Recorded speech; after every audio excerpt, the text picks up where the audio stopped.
Noson dda a chroeso I Sgorio. Wel, I ni wedi cyrraedd y pwynt yna o'r tymor ble mae'r tlysen cael ei codi a mae pwy sy'n dod lan a pwy sy'n mynd lawr am gael ei benderfynu. Mae ganddon ni hynny I gyd ar eich cyfer chi heno yma ac I ni am ddechrau gyda'r 6 isaf yn uwch gyngrau'r Cymru. Gyda Aberystwyth yn barod wedi disgyn o'r gyngrau, roedden nhw'n wynebu y dre newydd oedd yn gobeithio osgoi yr un tynged. A doedd dim rheolwr gan y Robinied ar ôl iddyn nhw ddiswyddo Callum Mackenzie ganol wythnos, ar ôl ennill dim ond 1 mewn 14 yn y gyngrair. Roedd y dasg yn un syml i'r dre newydd, gyda'r hen ben Craig Williams wrth y lliw dros dro. Roedd rhaid iddyn nhw ennill a gweddio bod Llansawel yn colli I aros yn y gyngrair am wythnos arall. Bas hir o'r cefn, Flint I mewn, dim cam sefyll, Flint I Aberystwyth, mae'n taro'r postyn. Schwarzer yn ceisio lleihau'r ongl, a fe nath ddigon, ond fe ddyle Flint I roi Aberystwyth ar y blaen. Ergyd a gol! A Sharp sydd wedi chael Oliver Sharp yn derbyn y bas yn ôl yn y cwrt Cosby ac Ari Drod chwith yn pasio'r bêl heibio I Osment a mae'r Drenewydd wedi cael y gol gyntaf allweddol yna.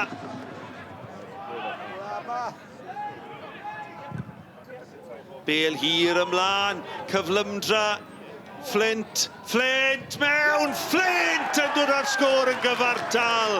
Wel, nath fethu gyfle da yn gynharach yn taro'r postyn, ond yw Niall Flint ddim yn methu y tro hwn. Chweched gol y tymor I Niall Flint. Smith ar croesiad, Peniad rydd, ac yna lawr ac I mewn gan Oswell. Smith yn croesi. Dominic Smith yn penio nôl ar draws a Jason Oswell y sgoriwr cyson yn rhoi y Drenewydd nôl ar y blaen. 9fed gol y tymor I Oswell.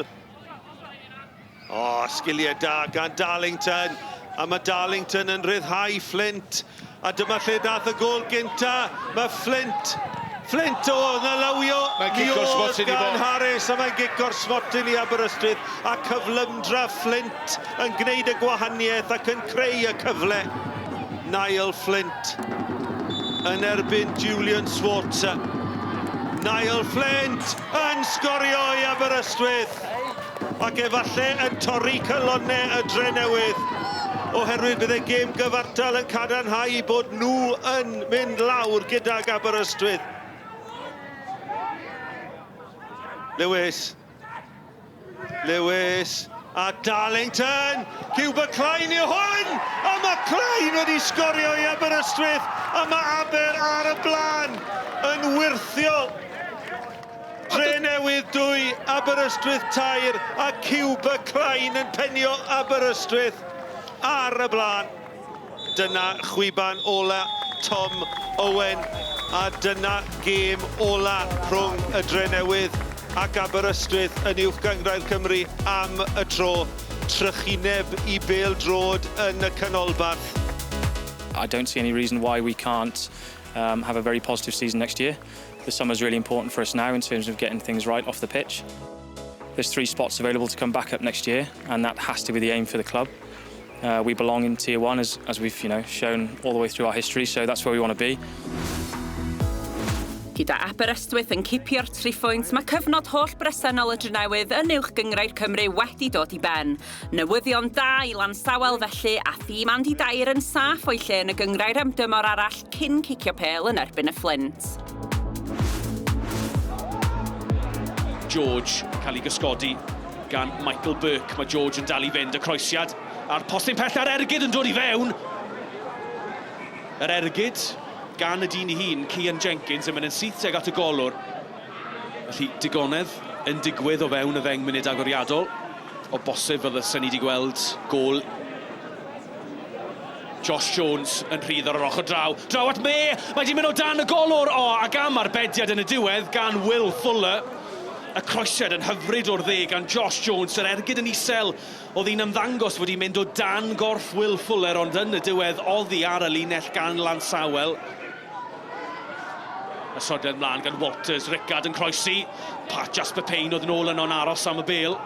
Mae dal yn fyw I Llansawel. George yn derbyn y bil nôl gan Ricard. George yn neud yn wych. Dyma'r croesiad. Mae dal yn fyw. Jasper Payne a'r ergyd yn dod oddi ar yr amddiffynwr. A dyna'r gôl agoriadol i'r tîm cartre pnawn 'ma. Y croesiad ar draws y coridor amsicrwydd. Ond yr ergyd gan Jasper Payne yn taro yn erbyn yr amddiffynwr ac yn mynd dros ben y golwr. Y peniad ymlaen gan Wyn, a tydyw Josh Jones ddim yn cam sefyll. Josh Jones reit ar draws y gôl ac mae'n gôl hyfryd am ymateb gan y Flint. A Michael Burke sy ar y postyn pella I ddod ar Flint yn gyfartal. Llansawel yn cael ei dal yn cysgu ar ôl mynd ar y blaen. Llai na 2 funud am y tîm Lee Fowler yn gyfartal.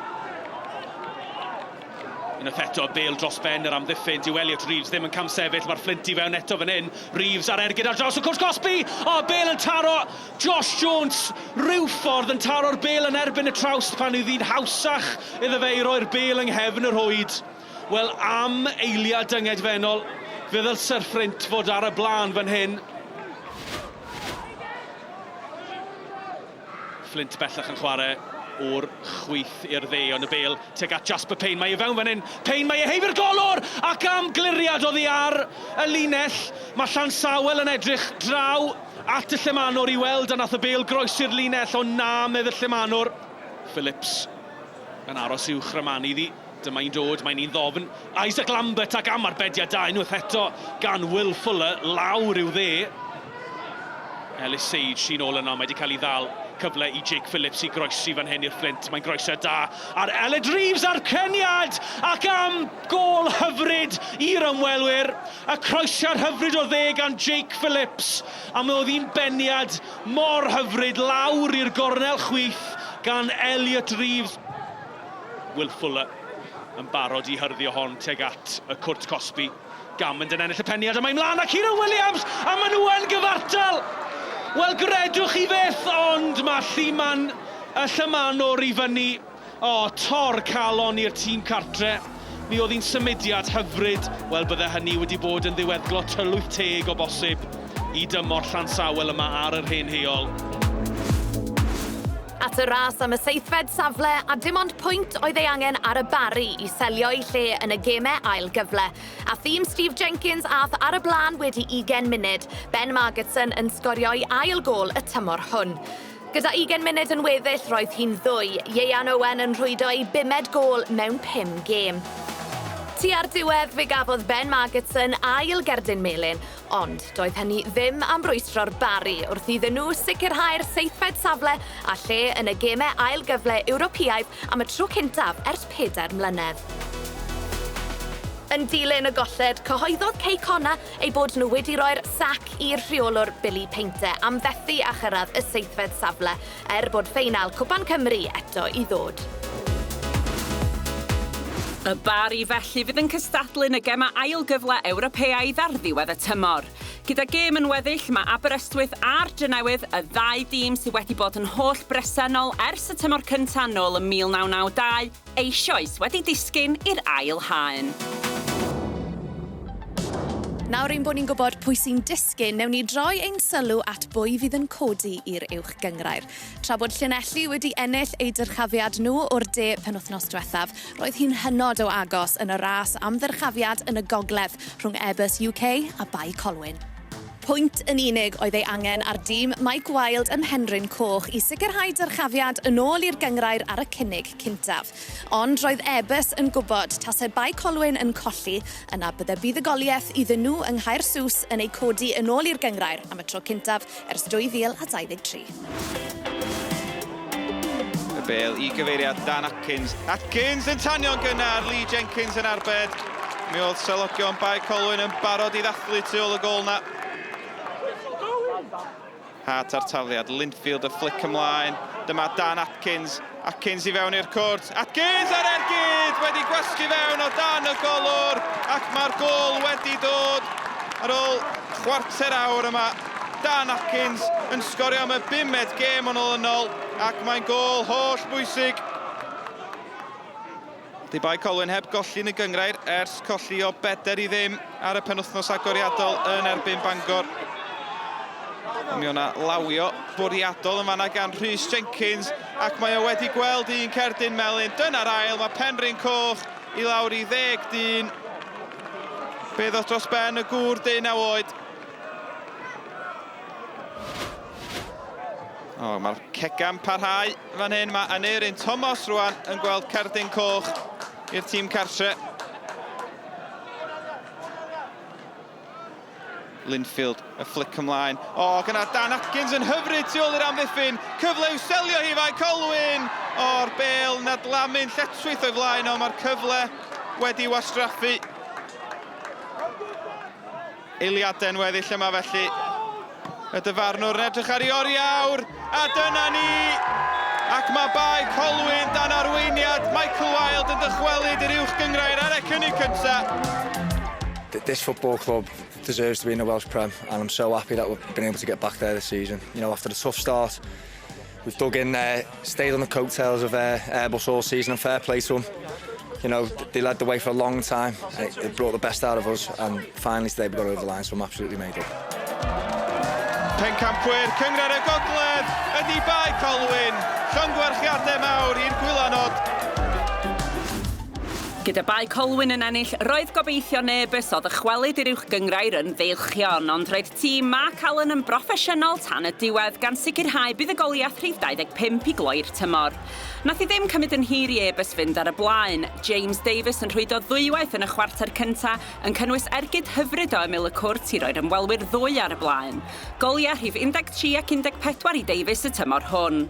10 munud yn ddiweddarach a Danny Warren beniodd y drededd I ebys. Chweched gol mewn 6 gêm I Warren sy'n gorffen y tymor fel prif sgoriwr Cyngrair y Gogledd gyda 24 o goliau. Doedd Caersws heb golli gobaith ac gyda munud ar ôl o'r hanner cynta fe sgoriodd Rhys Hesdyn ei 10fed gol y tymor hwn. Wedi troi, fe gafodd Danny Warren gyfle perffaith I rwydo'i ail, ond Williams yno I rwystro. 2 munud cyn y diwedd roedd gan Caersws gic rydd a rhwydodd Harry Cottam gol gysur i'r tîm o'r canolbar. Gweithio'r fuddugoliaeth a cholli mond unwaith ers mis Medi, ebys yn gorffan yn ail ac ar y bodloni ar dymor arall yng Nghyngrair y Gogledd. Mae Colwyn yn codi yn ôl i'r uwch gyngrair ar y cynnig cyntaf ar ôl ennill 9 gêm ola'r tymor. Bangor 1976 yw'r trydydd tîm sy'n syrthio ar ôl colli'n dramatig yn erbyn Rhuthun. Jamie Reid cyn arwr y clwb sgoriodd y gol I anfon y dinasyddion I lawr. Gyda Llanelli eisoes wedi sicrhau dyrchafiad roedd 1 gêm ar ôl yng Nghyngrair y De a Theo Watt yn rwydodd y gol agoriadol yn erbyn Trefelin bnawn Sadwrn. Ar ddiwedd yr hanner cyntaf fe gafodd yr hen ben Lee Trundle gerdyn coch am ddefnyddio I benelyn ac felly roedd gan 10 dyn Trefelin fynydd i'w ddringo. Fe gafodd Llanelli sawl cyfle yn yr ail hanner ac fe ddaliodd Trefelin I tir, ond yn y diwedd fe gafodd y cochion y gorau o bethau.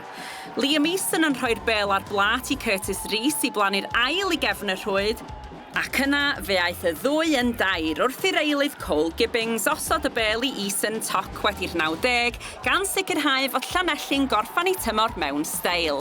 Llongyfarchiadau mawr i'r cochion sy'n dychwelyd i'r uwch gyngrair wedi 6 mlynedd o absenoldeb.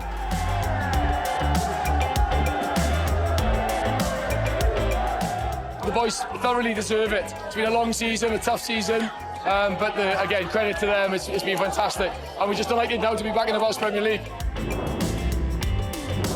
Diweddglo dramatig i'r tymor tua'r gwylod yn y De. Cwmbran Celtaidd yn curo Llanillid ar y diwrnod olaf yn golygu nad oedd gêm gyfartal ryfeddol o 5-1 yng Nghaerfyrddin yn ddigon I achub Penrhyncoch rhag syrthio. Yma yn Stadiwm Dinas Caerdydd roedd tymor y brif adran yn dod I ben dros y Sul. Roedd yr adar gleision eisoes wedi ennill y bencampwriaeth am y trydydd tymor yn olynol, ond cyn codi'r gwpan roedd 1 gêm yn weddill yn erbyn Llansawel. Ar ôl gorffen yn ail yn ei safle gorau eriod, fe gyhoeddodd Rhys James mai hon fydde ei gêm olaf fel ei rheolwr. Billingham nawr, llawn triciau. Dal yn o Billingham, mae'n ein y ddau gadw'r meddiant fan hyn, yr capten. Am y targed, mae'n ei clymanu iddi mewn. Y capten Walker gath y gol. Ie, sgiliau gwych. a just dyfod parhad hefyd gan Billingham fan hyn. A beth mae'n un ddau, wedi cadw yn ar y llawr, sy'n neud y llawr yn haws wedyn am yr ergyd. Rhaid fi cwestiwn i Courtney Young o ran just cyflymder traed i, cael ar draws y Cosby. Mae'n gyfle fan hyn, ond Caerdydd sydd yn clirio. Ble mae hwnna'n mynd? Chamberlain yma mewn! Mae'n mynd syth mewn i'r gol am gem. Sydd dan i fan hyn am gol hefyd. Na'r ffordd i ymateb. Curl sydd i sgorio. Oedd ddim yn cyrlio i mewn gan Curl. A nath i dros ben Chamberlain, taro'r bar mewn â hi. Maen nhw'n heiddi hwnna. Mae angen bod yn gadarn fan hyn achos mae Caerdydd drwodd un pas Barry drwy'r canol yn herio Llansawel. Barry i Caerdydd! O'r cefn i'r blaen i'r gol. Fiona Barry sydd yn taro. Ia, mae popeth yn dod o'r pas yma chwarae teg, y gweledigaeth gan Fion Price. Ond y cyffyrddiad gyntaf i agor allan mewn i'r gwagle. Yr ail un wedyn jyst i cadw ei ffwrdd o amddiffynwyr Llansawel.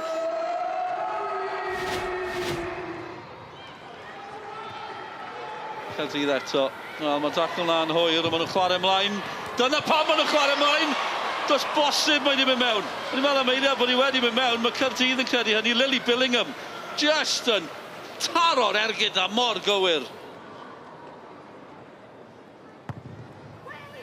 Gornel bwysig. Ai mewn. Wedi croesi'r llinell yn erbyn i chyn glwb. Tia Richardson.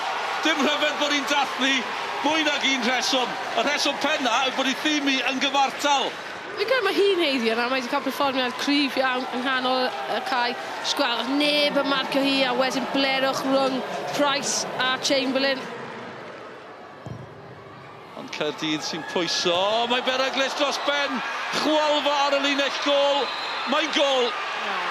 A Llymanwr yn nodi bod y bêl di croesi'r llinell. Mae'r pencampwyr rywsut wedi gorfodi gol yn yr eiliad ola. Mae pawb yn dathlu. Fion Price yn eu canol nhw hefyd. Hi yw prif sgoriwr y clwb a'r gyngrair. A hi sydd wedi gorffen y tymor mewn steil fan hyn. Clwb y brif ddinas yw prif glwb, prif adran Genero. Unwaith eto. Tair pencampwriaeth ynol. Roedd y seintiau newydd a Wrexham yn brwydro am y trydydd safle Brynhawn Sul. Ac ar ôl gêm agos ar neuadd y parc, llwyddodd Lexi Jones i rwydo'i 8fed gol y tymor hwn i gipio'r fuddugoliaeth gyda 7 munud yn weddill. Caerdydd felly'n ennill y brif adran am y trydydd tymor yn olynol. Y seintiau newydd sy'n llwyddo i gipio'r trydydd safle ar ddiwrnod ola'r tymor wrth i Met Caerdydd pencampwyr y gyngrair 6 gwaith ddisgyn. Ewn ni nôl at yr uwch gyngrair i orffen y rhaglen heno ac roedd yna gyfle i Hwlffordd sicrhau eu lle nhw yn y trydydd safle am y tro cyntaf ers 21 o flynyddoedd nos Wener. Buddugoliaeth dros Met Caerdydd a byddai'r adar gleision yn sicrhau mantais cartref yn y gemau ailgyfle Ewropeaidd. Ellis Evans. Trio rhyddhau Bani Saudi. Y cliriad, Zach Jones. Yn taro'r amddiffynwr! Ac yn y pen draw mae'r bêl i mewn. Adam Rosgro oedd yno. Efo'r das cawdd yn y byd. I daro'r bêl dros y llinell.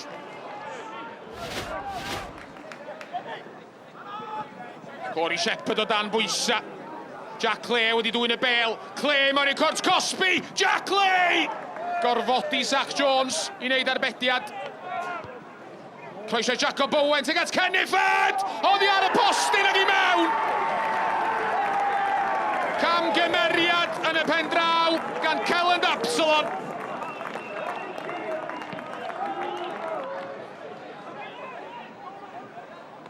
Jake Morris di hwn, efo'r croesiad, Pennod Vincent! Ail gyfla!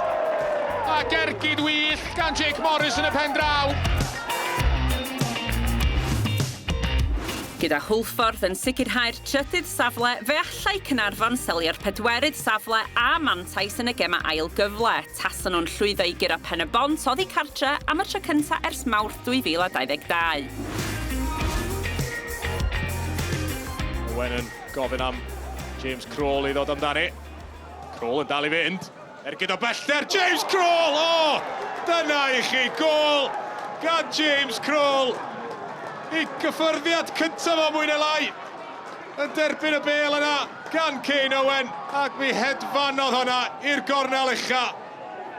Kane Owen dros y gic gornel. Penniad gan Clayton Green. O, sut? Nath hwnna ddim sleifio mewn. Blaine Hudson, yr amddiffynwr tal. O, mae'n cael ei faclu fyna, mae'n gic o'r smotin i Caernarfon. Blaine Hudson yn cael ei faclu gan James Crawl. Louis Lloyd yn erbyn Adam Brisbeck. Lawr y canol, ac mae Lloyd yn union i'r sgôr. Hedwerydd gol mewn 2 gêm i'r ymosodwr. Cyfle fan hyn i'r tîm cartre. Mae Davies o bellter. O, doedd hwnna ddim yn bell dros y trawst. Mae yna le rwan i Chris Venables. Mae'n asgamu ymlaen tuag at y cwrt Cosby i Penybont. Venables yn mynd i hun, yn torri am yn ôl. Ac yn taro'r trawst o'r Clayton Green sy'n gorfodi'r bêl i gefn y rwyd. Penybont nôl ar y blaen. Clayton Green a'r penniad blaen at Chris Venables. Venables yn gweld rhediad James Crawl sy'n drwyddo ddim yn camsefyll. Crawl yn ergyd wedi harbed, ond Crawl yn rhwydo i sicrhau'r triphwynt i Penybont yn yr amser ychwanegol ar ddiwedd y gêm. I neuodd y parc nesaf a dim ond 1 munud ar 10 gymrodd hi i'r Seintiau fynd ar y blaen yn erbyn y Bala wrth i Jack Bodenham rwydo i gôl gyntaf ers yr hollt. Ar ddechrau'r ail hanner roedd angen arbediad da gan Joel Torrance i atal yr eilydd Adam Wilson rhag dyblu'r fantais. Ac roedd tîm Colin Caton yn gyfartal hanner ffordd drwy'r ail hanner, croesiad Aberdaki a Joe Malkin yn rhwydo i drydedd gôl mewn 2 gêm. Gyda 5 munud yn weddill fe ildiodd Wnes Carbo gic o'r smotyn a doedd Sean Bradley yn sicr ddim am wastraffu'r cyfle i rwydo. Y Seintiau'n cipio'r fuddugoliaeth gan agor mantais o dros 20 o bwyntiau dros y Bala. Yna roedd hi'n amser i'r dathliadau ddechrau wrth i'r Seintiau newydd godi tlws yr uwch gyngrair am y trydydd tymor yn olynol. Hulford sy'n sicrhau'r trydydd safle nad ydyn nhw wedi ennill mewn 5 gêm. Mae'r frwydr yn parhau rhwng Met Caerdydd a Caernarfon i hawlio'r 4yd safle wrth i'r 2 glwb fynd ben ar ddiwrnod ola'r tymor. A dyna'r cyfan am heno. Cofiwch am ein gêm fyw ni bnawn Sadwrn ar ddiwrnod ola'r tymor yn uwch gyngrair Cymru. Caernarfon yn erbyn Met Caerdydd sydd ganddo ni ar eich cyfer chi gyda'r 4yd safle yn y fantol. Y cyfan yn fyw am hanner awr wedi 12 ar S4C. Ac fe fyddwn ni nôl nos lun gyda'r uchafbwyntiau o'r holl gyffro o benwythnos olaf y tymor, ond ton hynny nos da.